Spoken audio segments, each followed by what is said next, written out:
Wrong way, wrong way. Oh, saved. Welcome back, my friends. We're doing a -2 run. Arcane Crystal is the most prominent relic we have here. It's omelette, and I cannot claim credit for this cook, but I did get this idea from Old Guardian. So, jumping into it, we have Grommash, and Grommash is not the worst commander, but he is pretty decent for doing damage, even at a level disadvantage. I like him for the Bloodlust effect, and we're taking Mirror Image just to pull heat off of him. It also gives you Bloodlust. The other talents are okay, but I do recommend Mirror Image over them.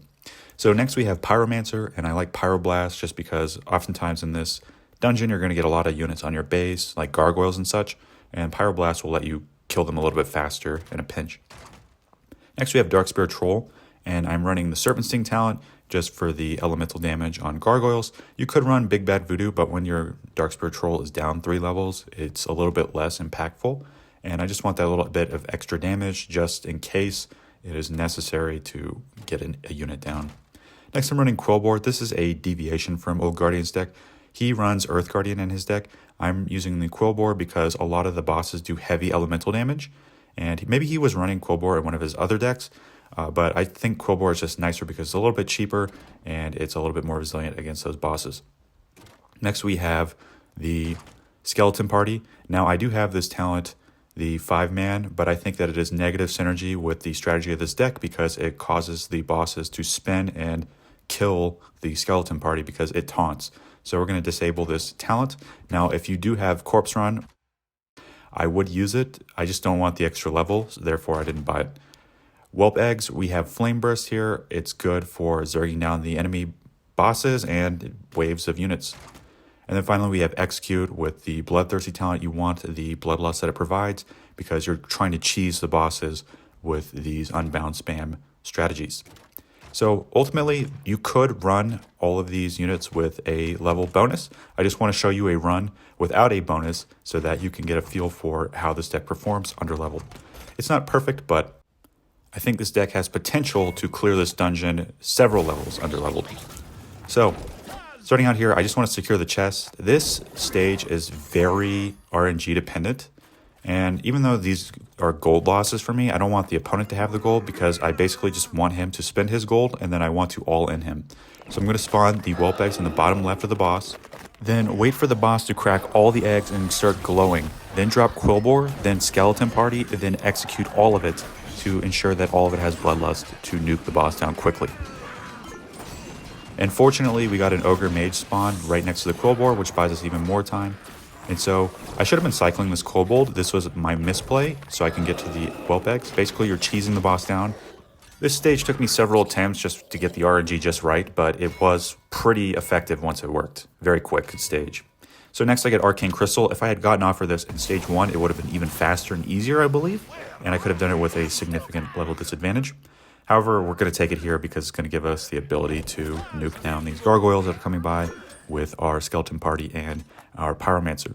You should note though the boss has elemental resist, so it's not the best strategy. We're going to open up with Whelp Eggs on the tower here just to tank for my Troll. And this is the first misplay I do. The Pyromancer should have been more to the left on the left side of this spawn. That way I could have picked up this Bat Rider when I walk in. Unfortunately, I ended up getting aggroed onto a Dark Iron Miner, and I thought I would have been aggroed onto the tower even if he hadn't spawned the Dark Iron Miner. I try and use the Skeleton Party to stop the tower from spawning. It's a bit delayed. So I get lucky though because it's not a Drake that the opponent spawned. So I still end up taking the tower. And now I'm ready to start pushing out. I have a lot of gold to work with because I got the gold mine. And now we're going to just make sure that this Banshee doesn't take over my Troll. Ideally, you would use Skeleton Party to trick the Banshee. The Whelp Eggs might not have made it in time, so I went with the Quillboard. So a little bit of a misplay here. I thought that that was in range, but it wasn't. But we do end up picking it up, and our tower goes down to about 45%. So now I want to try and take this tower on the left. You need to spawn these Whelp Eggs in the center of the pool for them to detonate, and then I go ahead and execute the tower for the little extra damage and the Bloodlust on the Whelp Eggs, which quickly takes the tower. It's a nice little Maiev PvP strategy people use. Fortunately, the Pyromancer deletes herself after she gets possessed. Very nice for me. And now I don't need to defend this tower. This is a big mistake some people make, is that they try and defend everything that comes. A lot of these air flyer units are very fragile, and the towers can solo them on their own. The gargoyle will end up taking that tower on the right. So now I'm going to just all in the boss here. Remember, the boss has elemental resist, so you want to have physical damage dealing the boss. That's why we have the troll in the deck, and Grom is also going to be decent damage as well. So I spin the boss away with the Quillbore. I think I was a little bit early with that. I think I would have liked to have seen if it's possible to spawn the skeleton party on top of the boss to see if it would have made a circle around him to split his attention. But it was pretty easy to kill him here, as you see, with the physical damage. So I think the ranged attack speed is a pretty good relic, but the Band of the Protector is insane just because it allows you to cycle and get to your answers faster. And that's what we're looking for. All the units are useful in this deck. So I'm going to hold the left side here with the skeleton party. And we're going to try and get the whelp eggs. I was a little fast with this Quillbore. You want the whelp eggs to detonate so all the Murlocs die. And this ends up costing me my push.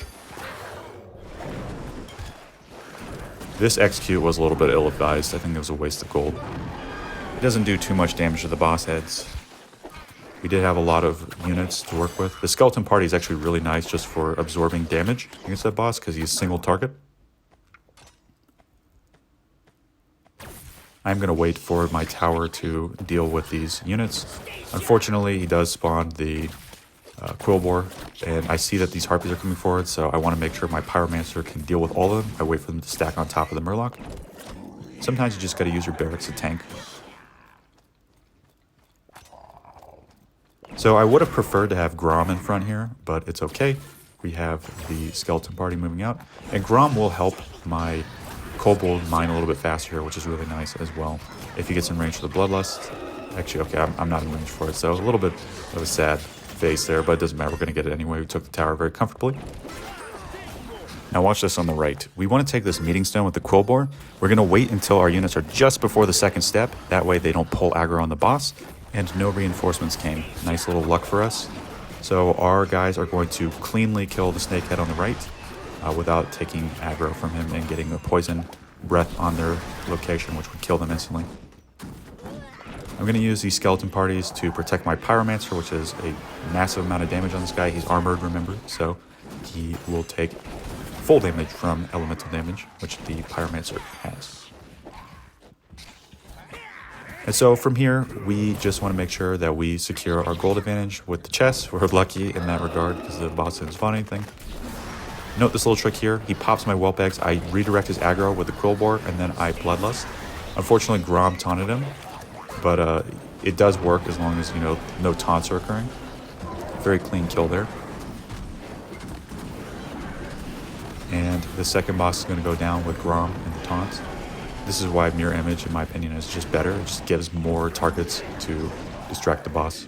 Got a lot of poison spots in the ground there, unfortunately, so I ended up losing my push. It's fine. We're just going to continue to secure gold and deny the opponent gold. Sometimes it feels like the boss has endless waves of units, and I think that's partly to do with them getting all the gold on the map. And so from here, we have the Quillbore. This is one instance where the taunt from Grom is not really welcome, because it pulls the poison away from your Quillbore onto the taunts, but it doesn't really matter because we have a solid push. Very easy and clean kill overall. So big props for Old Guardian for this build. Great build. If you somehow inexplicably aren't already following him, please go do so. I'm going to leave a link to his channel down below. And yeah, thank you all for watching. I do recommend that if you are clearing these dungeons, don't stress about them too hard. It's not a big deal to rush them down and try and clear them at like the highest level until you can farm them on level 30. You do get the Arc-like energy to rejuvenate 5 weeks after you clear, so it's easier, in my opinion, and more time efficient to just farm it on the first two bosses and the lower levels. That way you are not, you know, killing yourself trying to farm the higher levels. But if you like the challenge, of course, by all means. So thank you all for watching. If you like what I do, please leave a like, comment, and subscribe. It really helps the channel out, and I will catch you on the flip side. Bye-bye.